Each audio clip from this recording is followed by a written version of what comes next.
Hari Om everyone. Today we will contemplate and recite shloka number 2.27.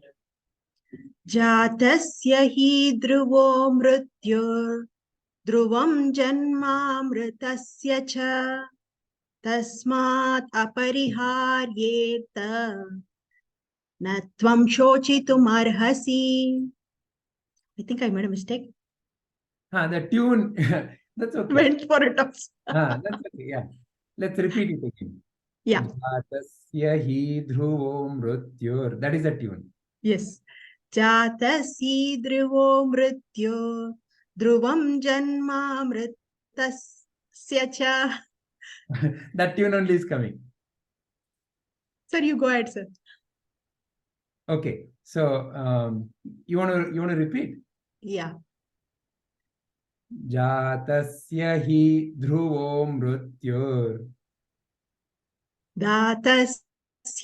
Jātasya hi dhruvo mrityur dhruvam janmamritasya cha tasmat apariharyeta na tvam shochitum arhasi.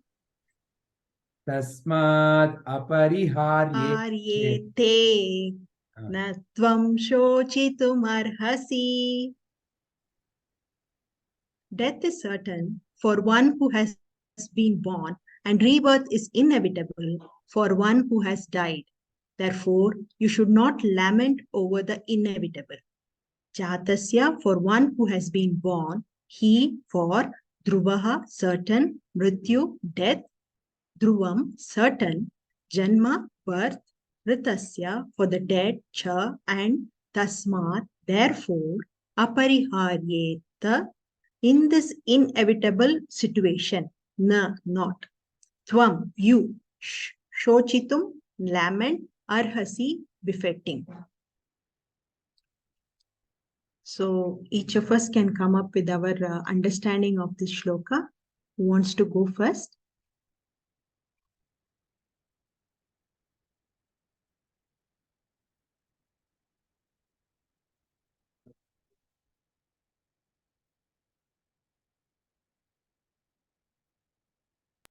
I will tell, madam. Yeah, whatever I understood. understood. Please go ahead. Yeah. What I understood is that Bhagavan is telling birth and death are two sides of the same coin, which is not under our control. And it is said that, as it is said, there is said to be a rebirth also. So why do you worry about the birth and death? That is what in short I understood, madam.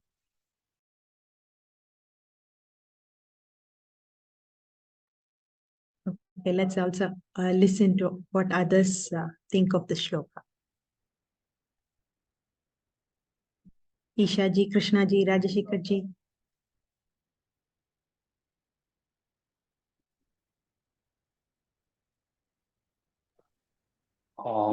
Yes, ma'am. I'll go ahead. Yeah. I think what the sloka is saying is one who dies has to come back, and then the birth is certain, and one who has born, the death is certain. Okay, so it's a cycle. So it kind of continues. And I was listening to the Guruji also. So what he says is the cycle continues till the time the individual achieves the nirvana, or a state, reach a state from where you don't have to come back and get into this loop. And some of the reasons which drive us into this loop, which we go ahead doing it without being aware of it, is our desires, through which we create a lot of karmas. And within the desire, my understanding is the desires which we carry out being on the selfish side, not benefiting the society and all, or through the free will, the action which we take. So we get into the loop where we keep on creating the karma, and then the cycle continues till the time you reach that realization. I think in one of the sloka which we were reading in the beginning says it beautifully, where it says that till the time we reach a stage when we realize how to get the best out of us, accepting the darkness within us, and that bring us to the awareness, and then we move to the next stage where we not only accept ourselves and then are giving the best in ourselves, or also moving ahead and accepting the darkness in the others, and then in a way making sure that even they are giving the best, and then realizing the true purpose of life is it was never about me, it was about how one can make this place better for others. And then through that one moves towards the nirvana journey. And hopefully once when an individual achieves the nirvana, the cycle might stop. Or however, even I have heard that even the beings who reaches the nirvana sometimes decide to come back into the earth, into the physical body for a different purpose. However, in this context, all Arjuna is saying to Krishna is saying to Arjuna is, I think this loop continues, so you don't worry about the physical body. So it's just a cycle. That's what my understanding about this, man. Krishnaji, Ishaji. Yeah. So what I interpreted is change is the constant in life. So we should not worry about our birth or death because which is not constant in our life. So yeah, so we should not be worrying if something is keep on changing, and that's a part of life.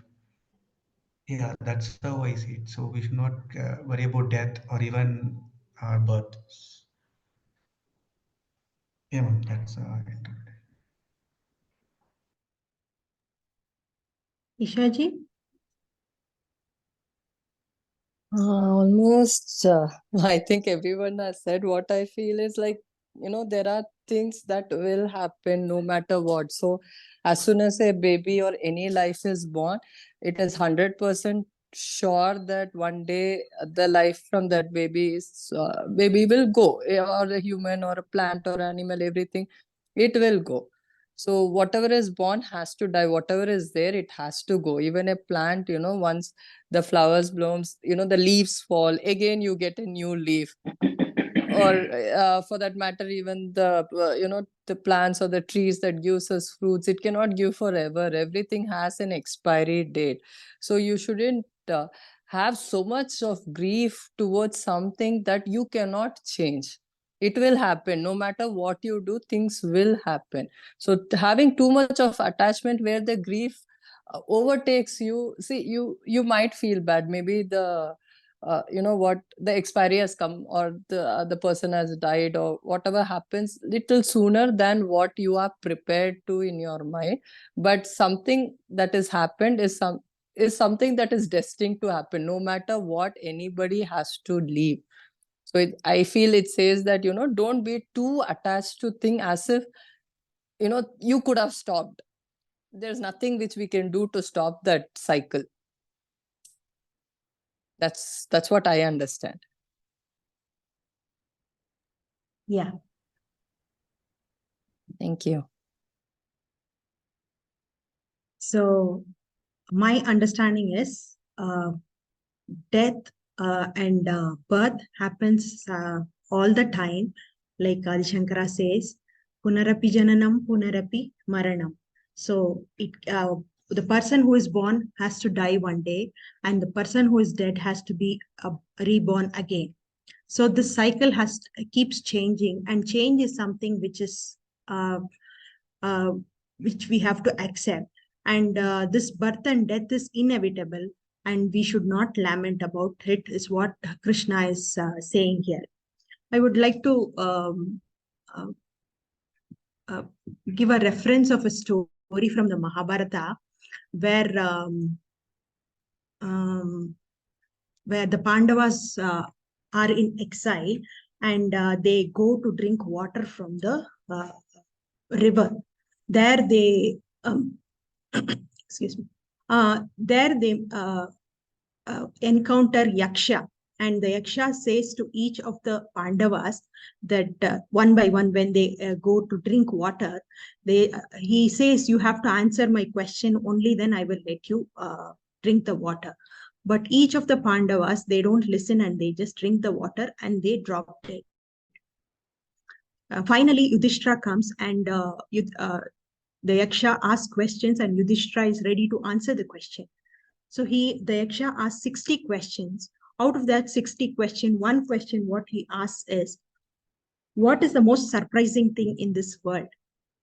So for this, Yudhishthira answers, at every moment, people are dying, and the people who are alive witness this, and yet we do not think that one day that will also happen to us. So what more is astonishing than this is what is Yudhishthira's answer to the Yaksha. So all of us, we know that death is inevitable, but still we go on thinking that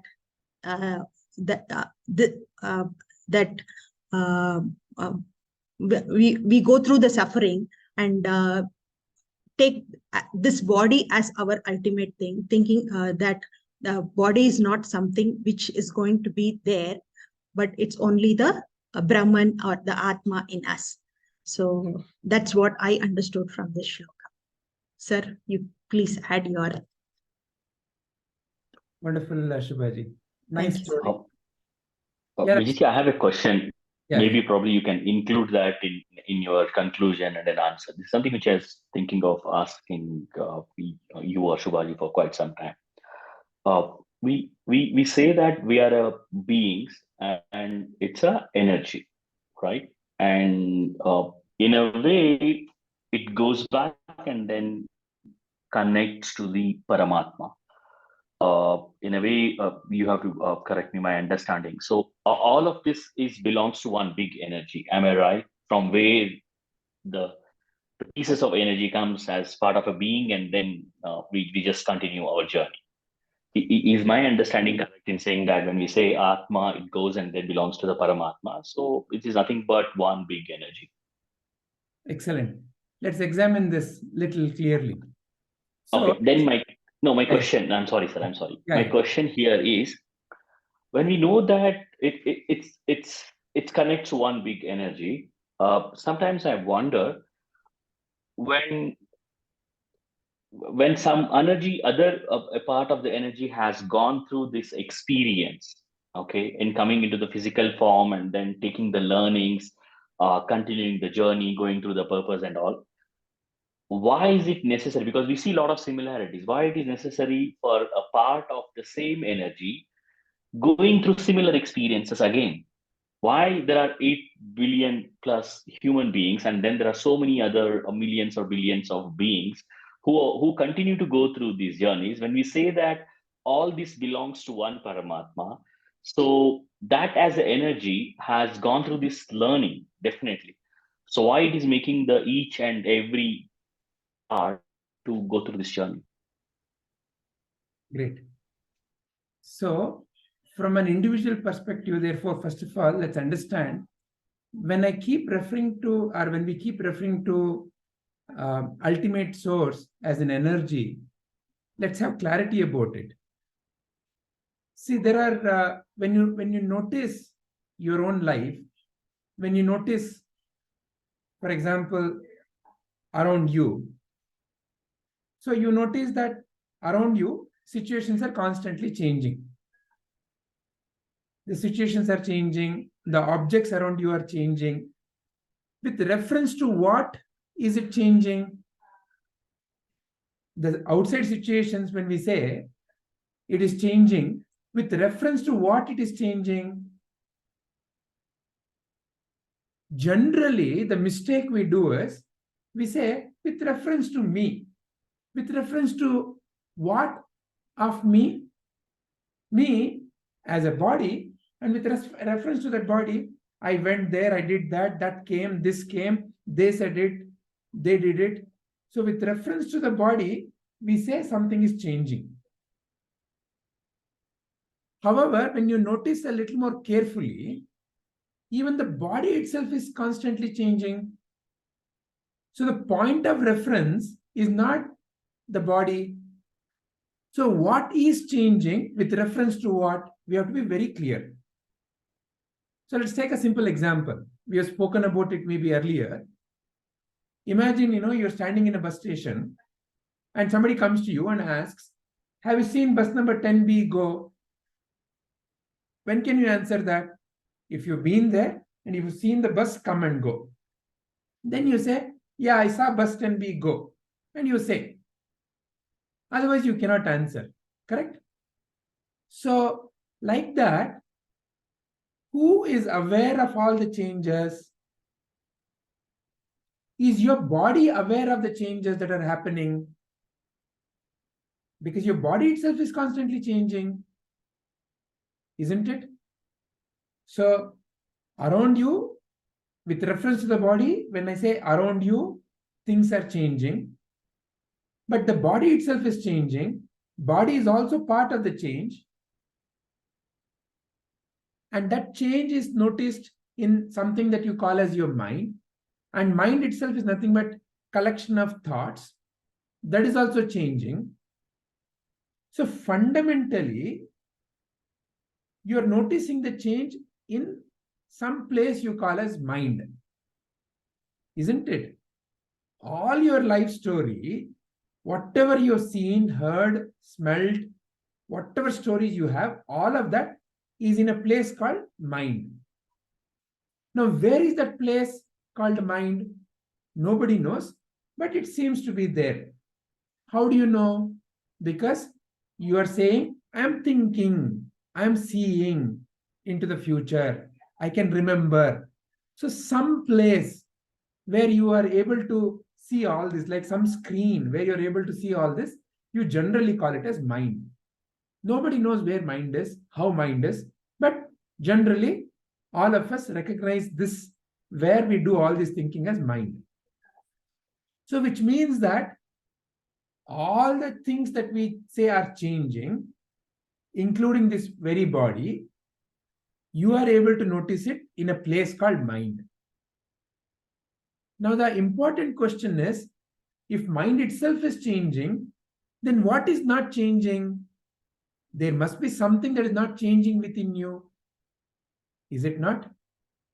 Like that bus example, bus station example, only when you're standing in the bus station can you see the bus come and go. If you're not standing there, how can you see?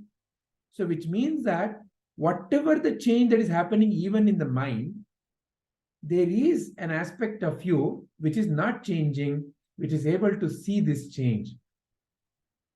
Now, what is that? Is it any particular thing? Thing means what?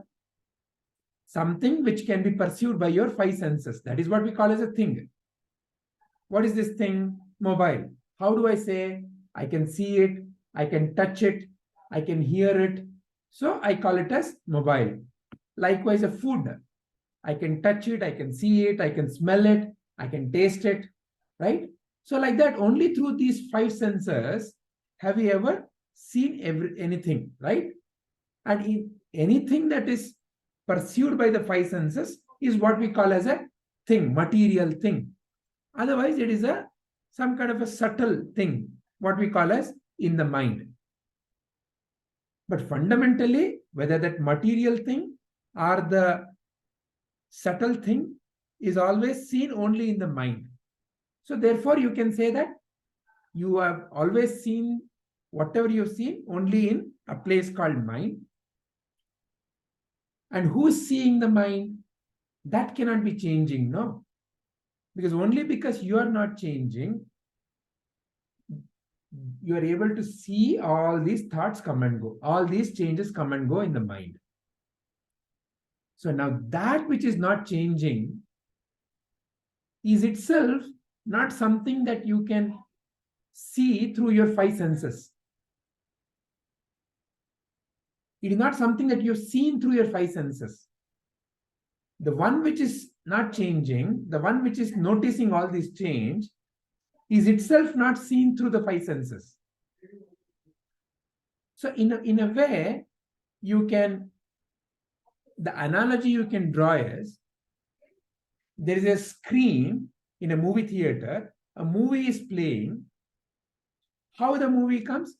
Because there's a projector and there is light coming through the projector and there's a film, and the film, when the light falls on the film, it is projected on the big screen. So there is light, there is a whatever you call as that film reel, and then there's a screen. If there was no reel and if the light was simply shining, you wouldn't see a movie. Only because there is a reel, there is a movie. So likewise, you are not a thing, a particular thing. You are this light, and what you call as my life is nothing but the reels that are coming in a place called mind, and that is what you're projecting as life.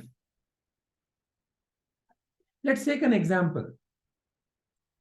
Maybe about, say, 20-30 years back, those of you who are married and have children may not have been father or mother. I am father, I am mother wasn't there, when you were not even married. But you were there. And prior to that, I am a graduate, wasn't there. You were just a little child. So like that, when you notice your own life, the experiences of life is what you're storing in these film reels, and you, the light, is falling on the film reel, and whatever is in the film reel is getting projected. In front of your wife, you appear as husband. In front of your child, you appear as mother or father. You just naturally assume that role. In front of your boss, you become a colleague. So like that, you assume that role. You take on that role. But have you become that role? Have you become a father or a mother or a husband or a wife or an employee or a boss? Have you become that? You have not become that. The illusion or the confusion is because you get into an illusion that I have become that. So let's look at this picture that we have seen earlier. In this picture, you can see the sun is shining and there are so many pots filled with water, and the sun is reflected in each of the pot. Now, when I'm not looking at the sun and when I only look at the pot, it is as if the sun is in each of the pot. And now, if I remove one of the pot, I may feel, if I'm only looking at the pot, I may feel, Arey, sun has disappeared. Is that the reality? No. The reality is the sun is there and it is reflecting in the surface called that water which is inside the pot. This is exactly what is happening in life. The light of awareness is who you are. The whole confusion of life is assuming that I am something that is changing, which is the body or the mind. So the fundamental confusion is I am body or I am mind. Through that, I get into an illusion that I am also changing. I was born. If I ask, when were you born? Most of us would naturally say our date of birth and say, I was born on such and such a date. Let's examine this birth. Who really was born on that day? Who was born on that day? So that day, the body came into this thing called as a world, isn't it? But you, the light which is shining through that body, did you come into the body on that day? So this is the fundamental clarity we need to get. That you are not the one who's coming and going. You are like that person who's standing on the bus stand, in front of whom all these buses are coming and going. All these situations of life are coming and going in front of you. You are that light of awareness. Because of you, all these things get a meaning. Otherwise, without you, like in the deep sleep, when you go to deep sleep, is there a world? You may not know. There is no way to know. When you wake up, you say, I slept. Who slept? Did you sleep? The film, going back to the analogy of our movie film, the reel, which is what I call as the mind, the reel wasn't there. The reel simply, because the projector was turned off, the reel wasn't there. It was not moving in front of that light. But that projector, that light, is always there. If there is no movie, there is no film. If there is a reel, there is a movie. So when there is mind, there is world.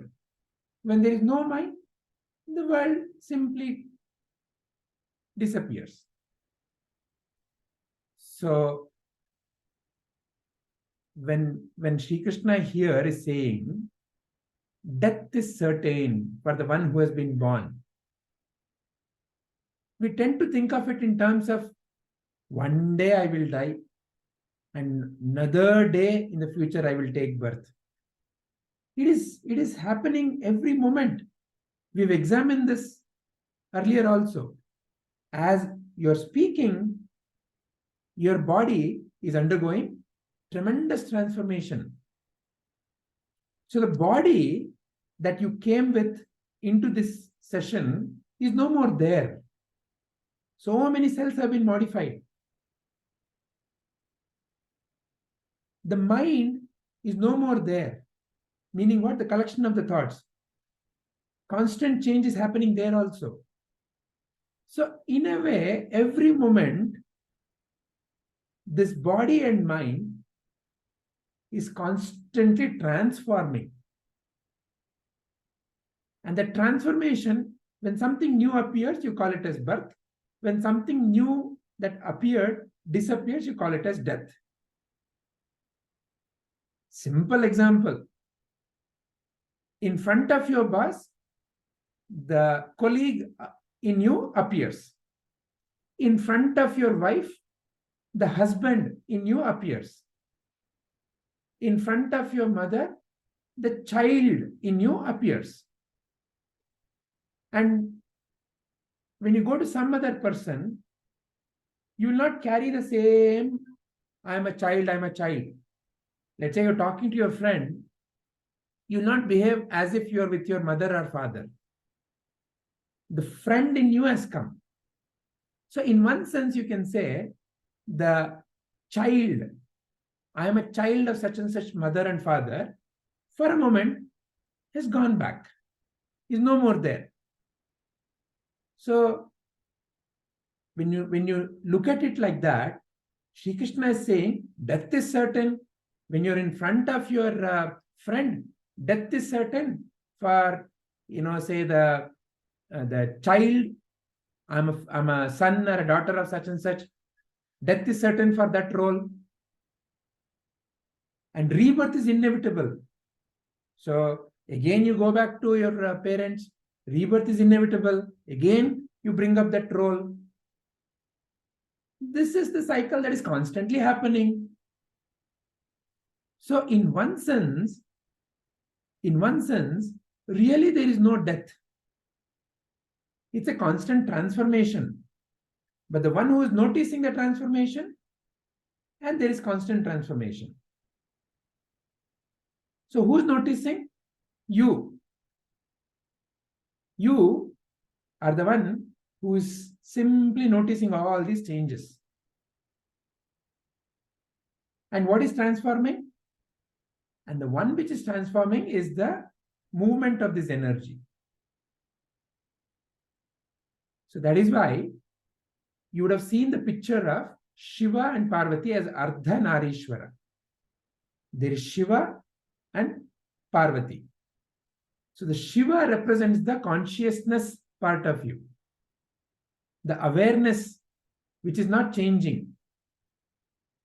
And the Parvati represents the energy aspect of you, which is changing. Where is all this change? You are noticing within you. Is it not? It is not separate from you. So that Ardhanarishwara is essentially a representation of you. As Shiva, you are conscious. As Parvati, you are that energy. The confusion of life is the changes that are appearing and disappearing because of this energy. They take different shapes. You're seeing a book. You're seeing a page. This page was earlier nothing but a tree. This tree, some time back, was nothing but a seed.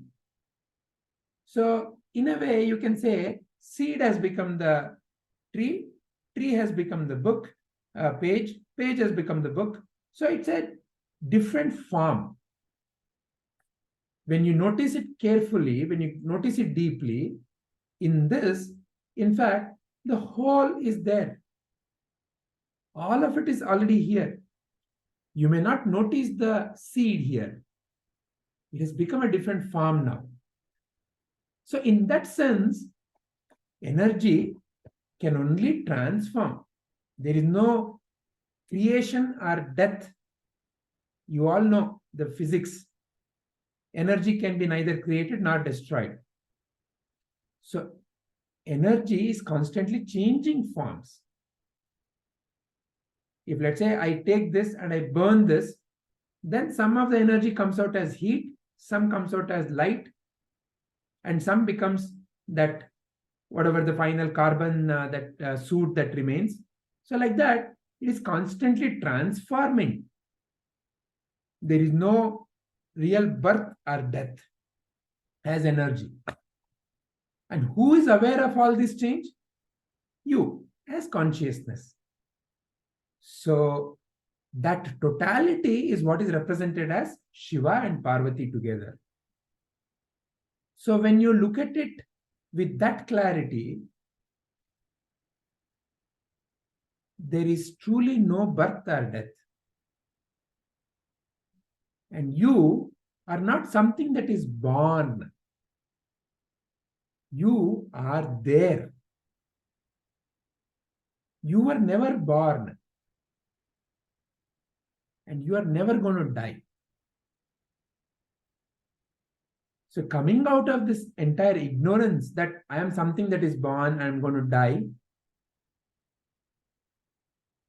is what is called as Atmajyoti. So when the right clarity emerges and when you get established in that, that is your liberation. In our mind, we may imagine liberation as, oh, I have become free from the body.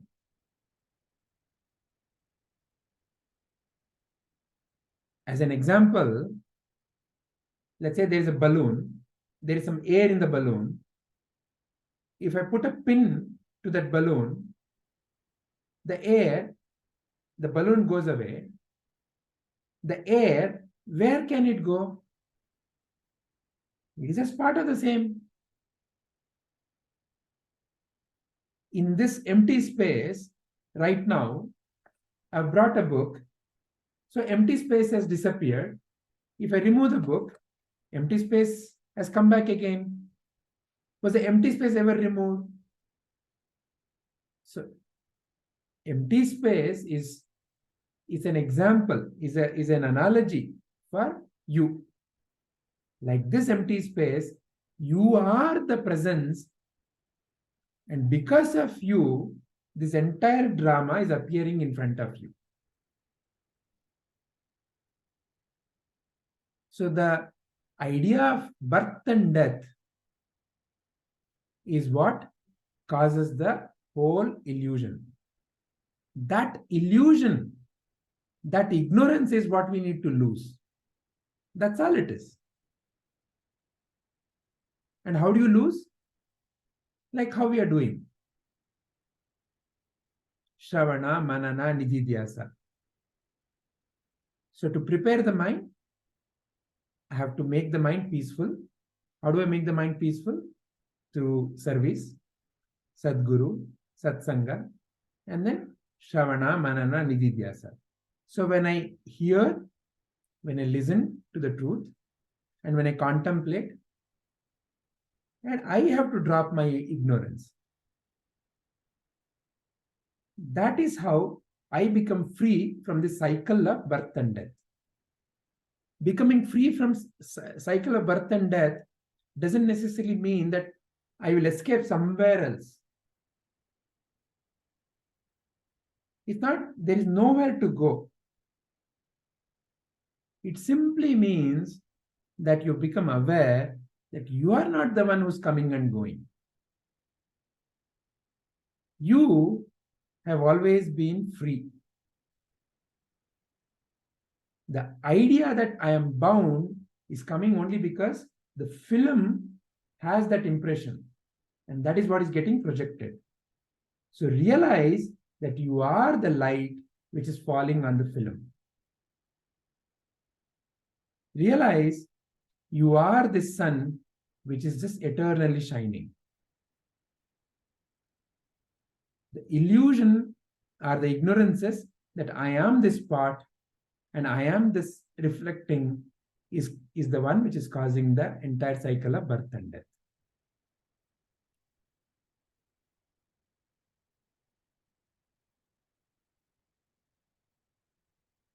Rajshekarji, is this bringing clarity to the questions you asked?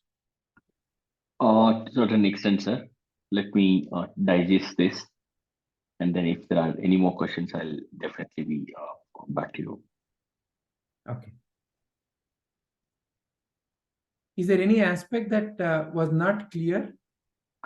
I think the confusion was in when we are saying, for example, if we take the Sri Krishna and Arjuna, so there is a consciousness in both the beings, and then both of them are going through the learnings in the physical form. Arjuna is going through his learnings in the physical form through the mind, and Krishna is bringing awareness by telling him. In my mind, the confusion was when we say that at a conscious level, we are all one, what we call it as a super conscious or the Paramatma. And then in my mind, the question was like all of this belongs to one energy.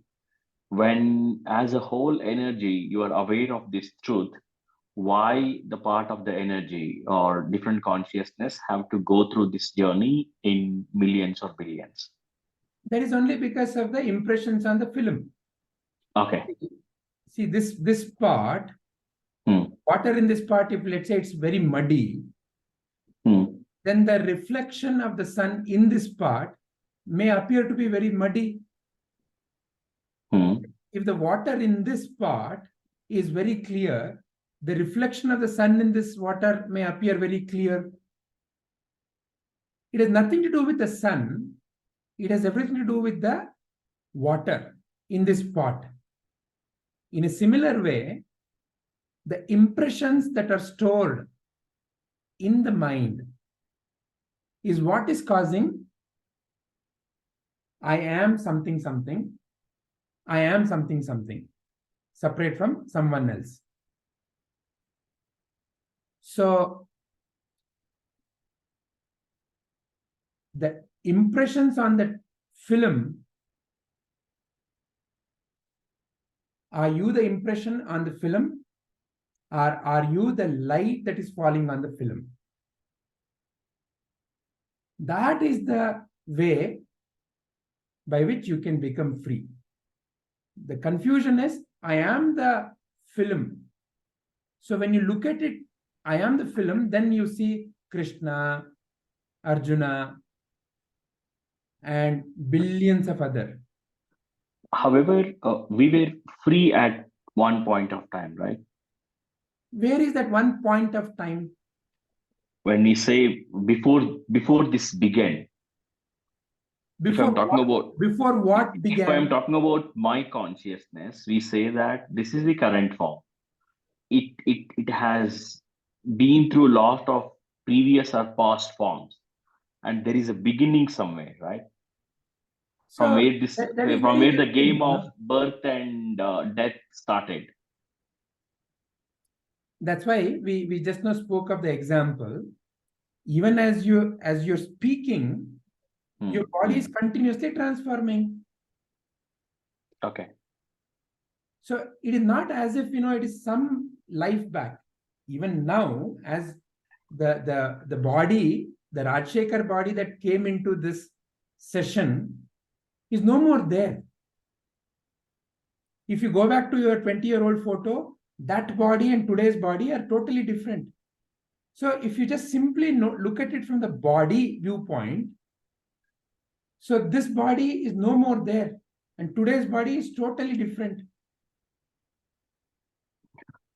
So what is changing cannot be then you, because you are able to see that.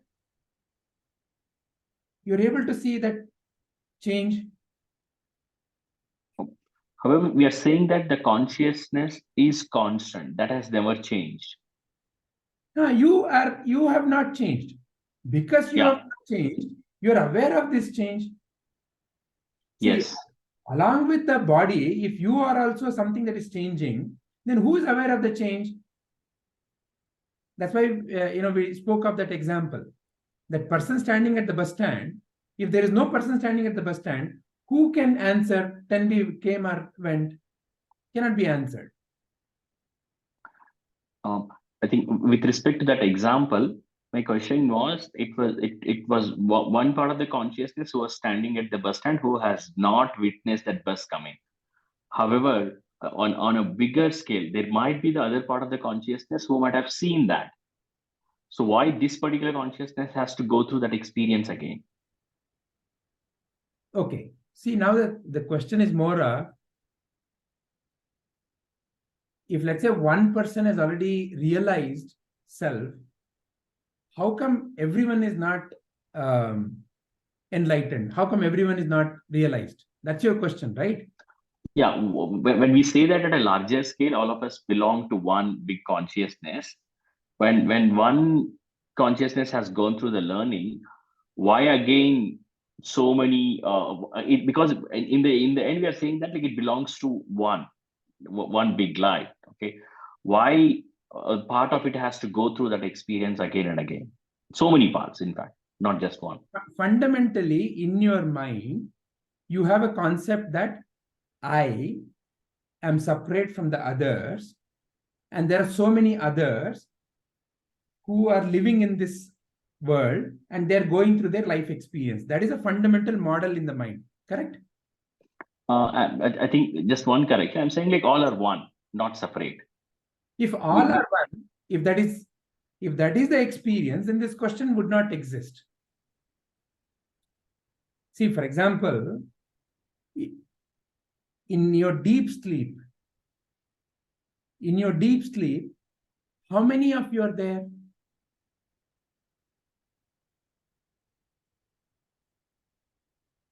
One. Do you see any of these world?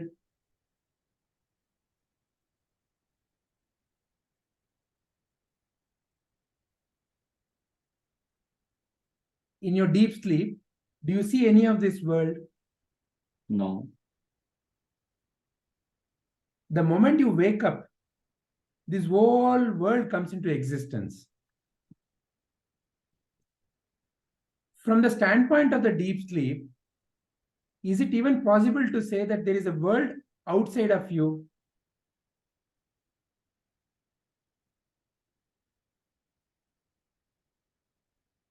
That there is a world separate from you? Is it possible to say like that? No. Even from the waking state, is it possible to say that the world right now, is the world separate from you?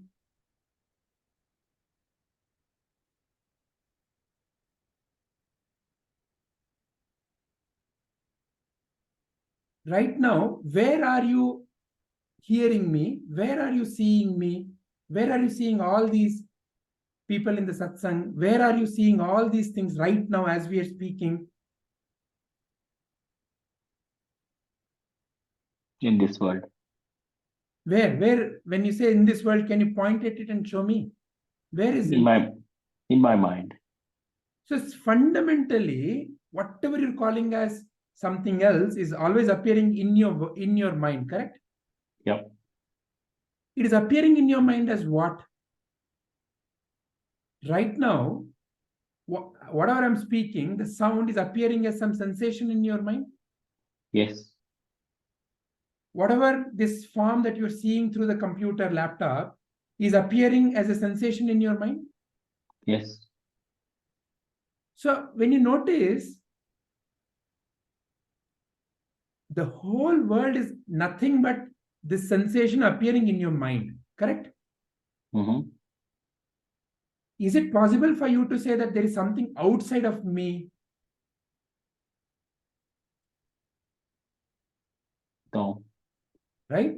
So you have always seen the whole world within you. Right now, am I speaking Kannada or English?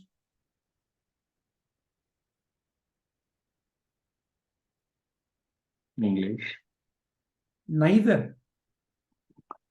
In fact, if you were a small child, if I had made the same sound, you would have simply been looking at this sound, because in your mind, there is no concept called English, Kannada, and the meaning associated with all these sounds. All of this, what I am saying, the meaning to that is happening within you.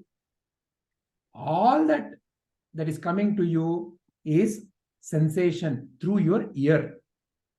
If you are a small child, a newborn child, the same sound sensation has absolutely no meaning. But now you are giving a lot of meaning to the sound sensation that are coming. So fundamentally, what you call as world is what? Nothing but these sensations appearing in your mind through the five senses. Is that part clear? Yeah.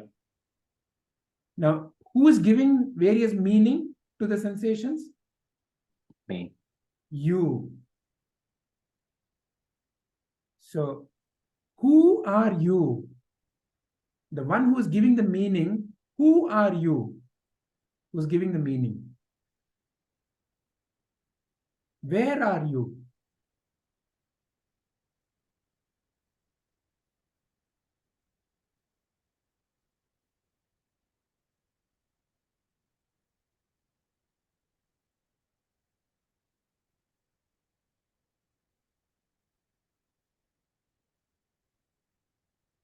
I am the world. So the whole world is appearing in you.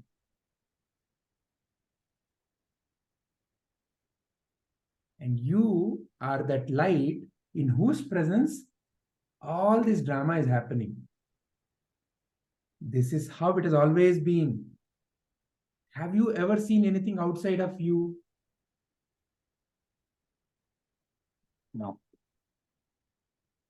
So when these sensations are appearing, due to the impressions in the mind, you may divide it and give different names to different sensations. Oh, right now the sound that is coming is English. Ivaga yen barta ide idu Kannada. But fundamentally, it is simply a sensation. Yeah. It is just like tapatachija. Simply a sound bite. Whatever that nonsense I said now did not give any meaning in your mind. It was simply coming as sound bites. Whereas right now, you're giving meaning. So the whole world is within you. And you are the one who is dividing that into this is my life, it is somebody else's life. There is no one else. You are the only reality. That much is sure, no? See, you never have a doubt about your own existence. That is the only sure thing, correct? Yep. If I say, is there a mountain called Alps? That you have to verify. But about you, about your own existence, you've never had a doubt. So that you is the only constant. And in that constant, all this change is appearing and disappearing. Yep. Yep.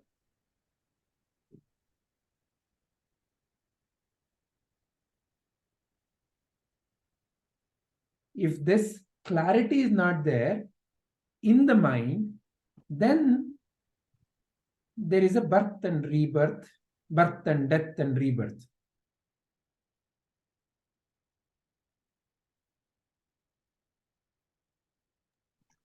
Yes, sir. More clear now. Yeah. Thank you.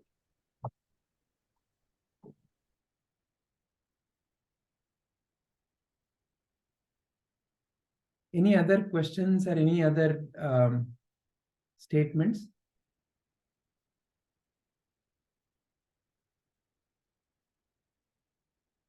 Ishaji, was it clear or was it too much? It was good, sir, but for my brain to get everything, I will go through video again. All right.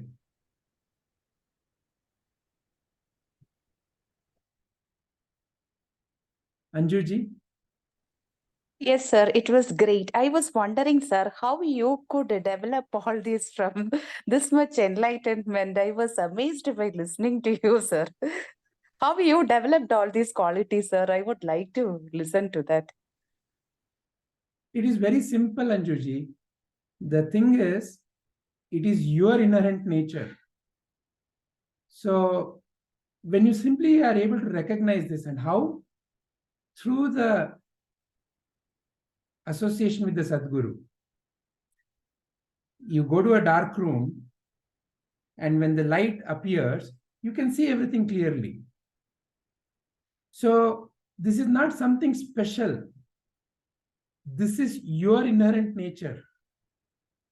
So whatever you are referring as, somebody else's jnana is not somebody else's jnana.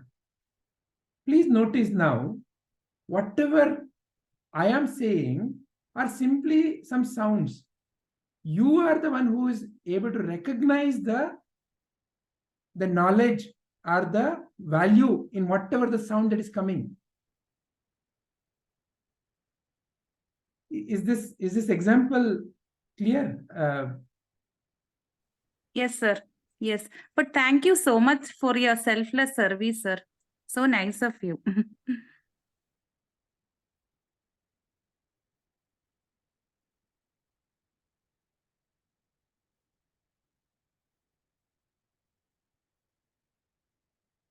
Krishnaji, you have anything? No, it was amazing actually. It was deeply, it was precisely, explained well, as usual. Thank you. Thank you. Yes, Shubhaji. So there is no more point. We can chant the next shloka and then. Yes, yes.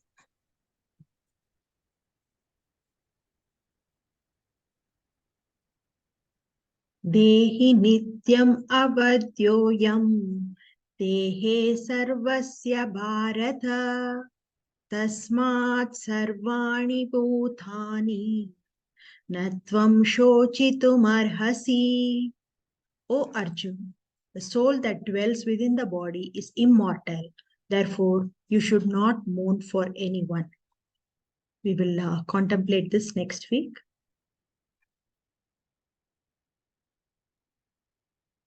Then shall we end the contemplation recording? Yes, sir.